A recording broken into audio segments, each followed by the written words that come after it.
తల్లిని కలవగానే తండ్రిలో నుంచి కోటాను కోట్ల శుక్రకణాలు వస్తాయి.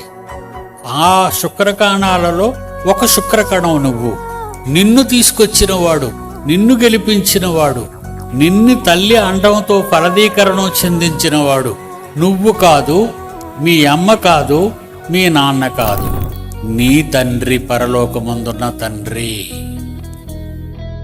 అప్పుడు నిన్ను గెలిపించాడు. ఆ రేసులో గెలిపించాడు గనుక ఏమని రాశాడు?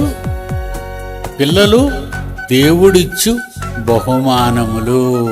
ఆ బహుమానం ఏం చేయాలట? ఇంతకీ నీకు ఫలాన్ని ఎందుకు ఇచ్చాడు? నిన్ను ఎందుకు నీ తల్లిదండ్రుల గర్భం నుంచి రప్పించాడు? నువ్వు గుమ్మంలో బహిరంగ స్థలంలోకి వెళ్ళి శత్రువు గుండెల్ని చీల్చే బాణంగా మారాలి.